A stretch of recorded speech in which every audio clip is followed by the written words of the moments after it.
Kendall Jones, a cleaner about to be evicted with her 2 daughters, discovered that her boss was cheating on his wife. The millionaire offers $15,000 for her silence, and the woman agrees to keep the secret. But when his wife discovers it all, her retaliation leaves everyone speechless.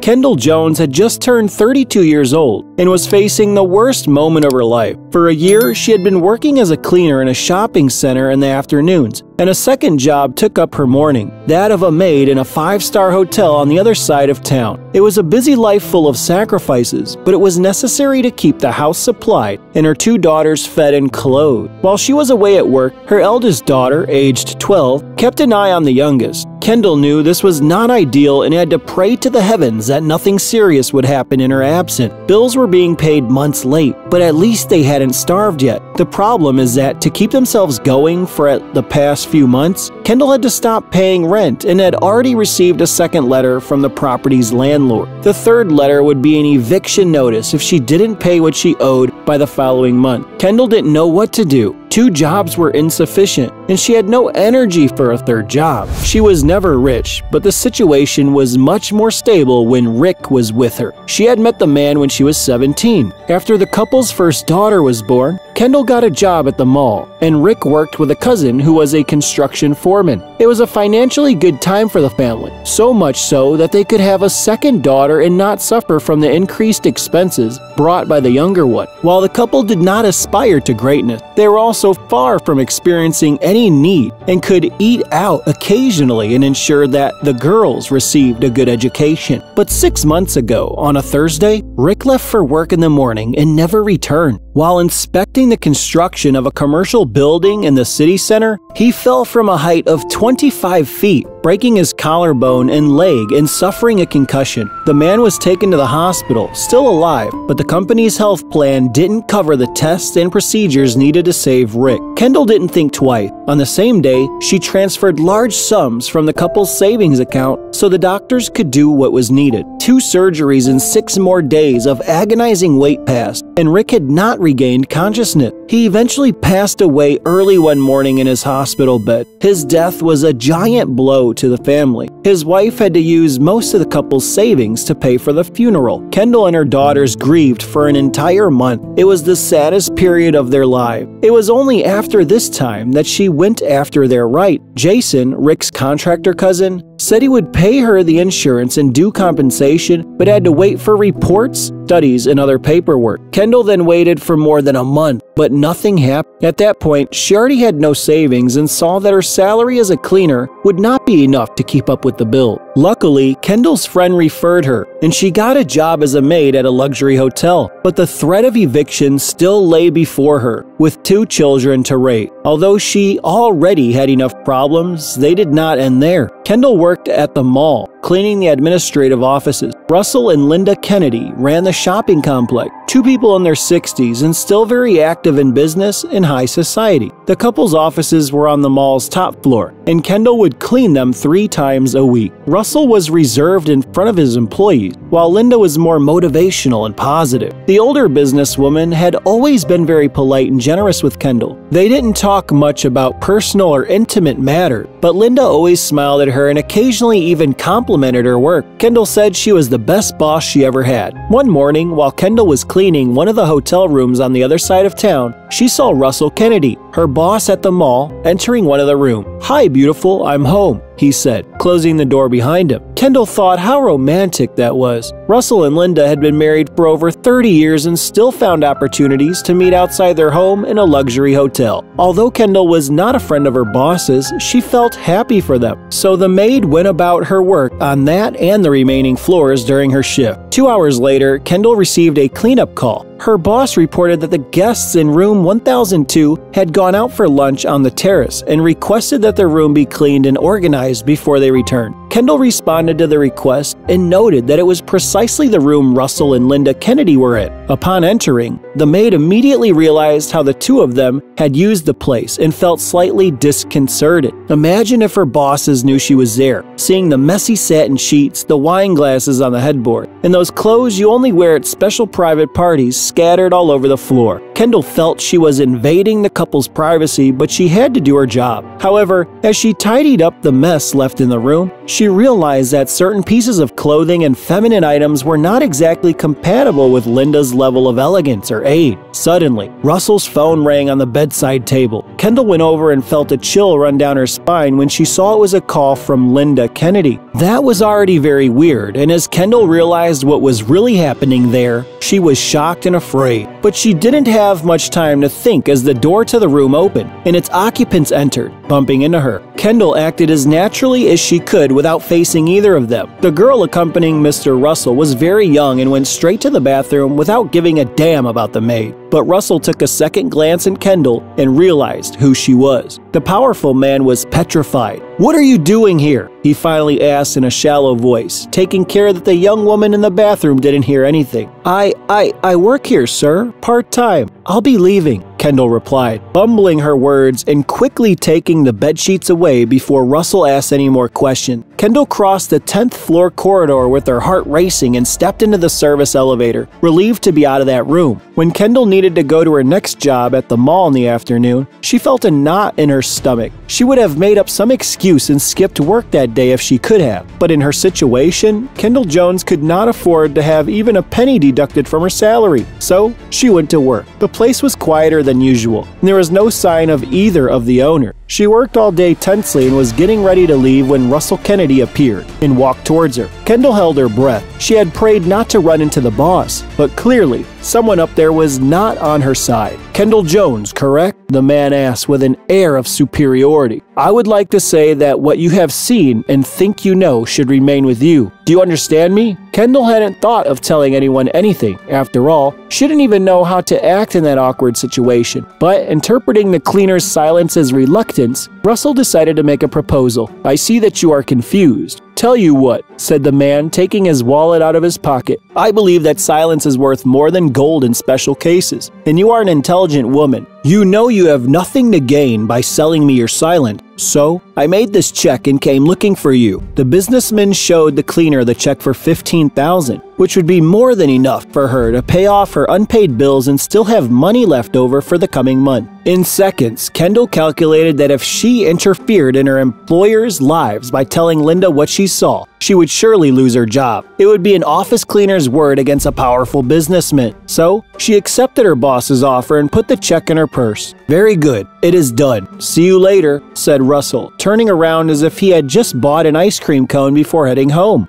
That night, tired and tense, Kendall hugged her two daughters, wondering what had happened. When she thought about the check in her purse, she felt free from her financial problem, but for some reason, it didn't bring her any comfort. She couldn't stop thinking about how wrong it all was. Receiving money for a man to continue cheating on his wife. Kendall had trouble sleeping that night. She turned from side to side, got up to drink water, and breathed deeply, searching for peace and tranquility, but nothing worked. She had to assuage her anguish. She just didn't know that doing so would come at such a high price. The next day, she arrived at the mall early, hoping to find the owner. Luckily, Mr. Russell was around, but his wife Linda was not. She knocked on the door and entered her boss's office. He was very intrigued by her presence. "Did you come to work early, or was what we discussed yesterday not enough?" Russell asked. Kendall then took the check from her pocket and placed it on the man's desk. "I need to get this away from me, Mr. Russell," said the cleaner. Kendall had no intention of telling anyone about what she saw. After all, it would interfere with her boss's marriage, but she didn't want to be paid to lie. Russell Kennedy was furious.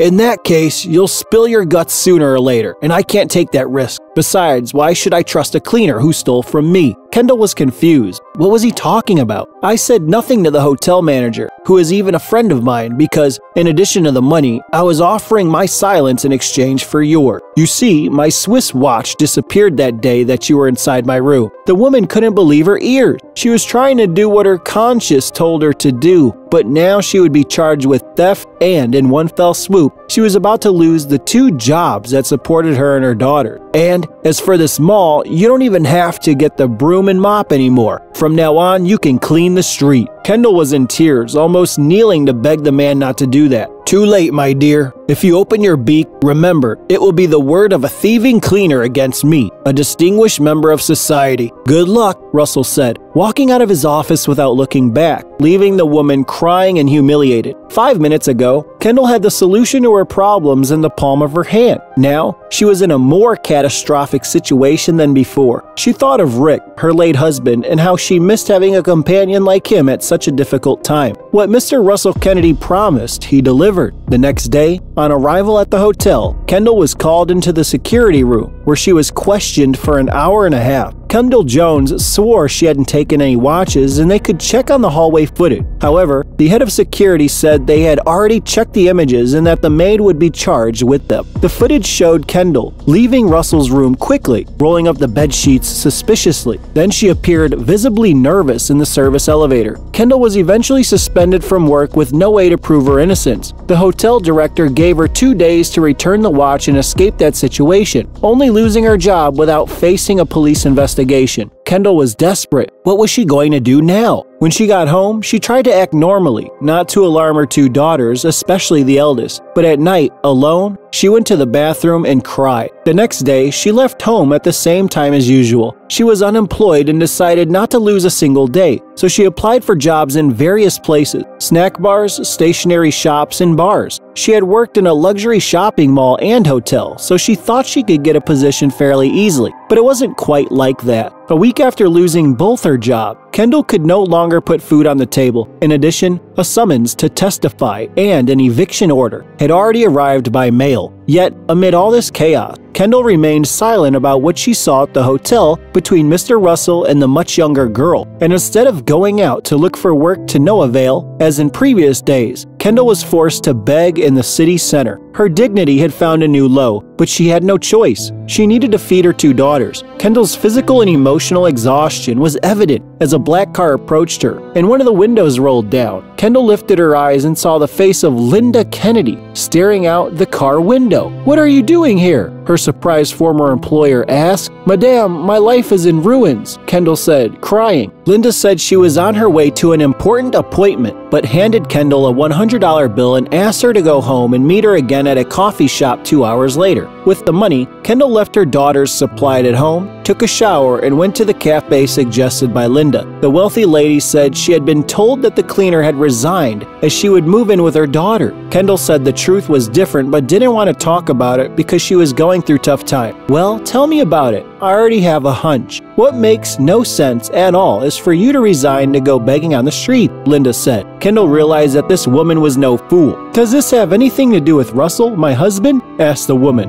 With no way out, Kendall told absolutely everything that had happened, from the death of Rick, her husband, and the impending eviction, to what she saw at the hotel, to the return of Mr. Russell's check. With every word she uttered about her husband's betrayal, she feared that Linda would suffer. But her former boss listened to everything with a serious look on her face, but without getting worked up, letting Kendall speak freely. By the end of the story, the cleaner was more distressed than the betrayed woman. Linda then took her former employee's hand and thanked her for not telling her anything or creating a scandal when she was fired. "It turns out I already knew about Russell's betrayal," said the woman unceremoniously. Before Kendall could say anything, Linda continued, "You must be thinking I'm a fool, one of those women who would rather be cheated on just so as not to lose a man, aren't you? But it's not like that. For months, I, my lawyers, and a private detective have been working to catch Russell. And if you had exposed what happened in the hotel between him and that underage girl, you would have jeopardized our entire investigation," Linda said. Kendall was dumbfounded. Now everything made sense. It wasn't just the betrayal. Now she understood why her silence was worth so much to that disgusting man. At the end of their meeting, Linda promised that she would help her former office cleaner. Now she was even more motivated than before to get justice. Linda and Kendall returned to their home. Kendall still had all her problems, but her heart was lighter. The next day, Russell Kennedy became the most talked about man in town. His face was all over the TV news, newspapers, and online portals worldwide. Photos and phone recordings revealed how the man was evading taxes, paying kickbacks to judges on behalf of other businesses, and the icing on the cake, he was using a 5-star hotel to have criminal meeting. The case had huge repercussion, and later that day, 2 things happened. Russell was taken into custody by the Fed.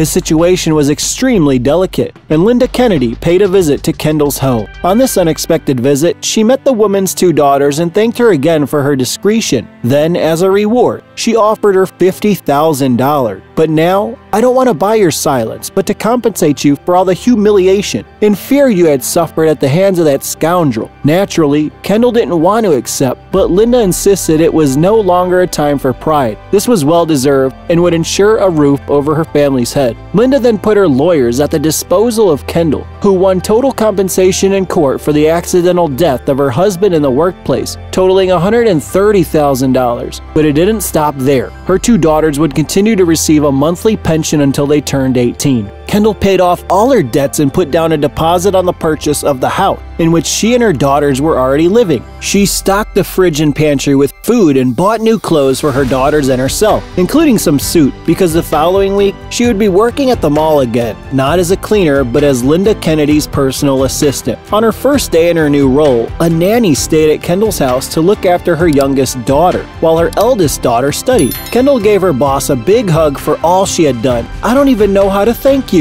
Kendall said. And then Linda replied, "Why, my dear, everything you have achieved has been well deserved. And as it turns out, this is just the beginning of a new phase in your life." If you like this story, please leave a like. You'll also enjoy the video appearing on screen now. Have a great day and see you in the next video.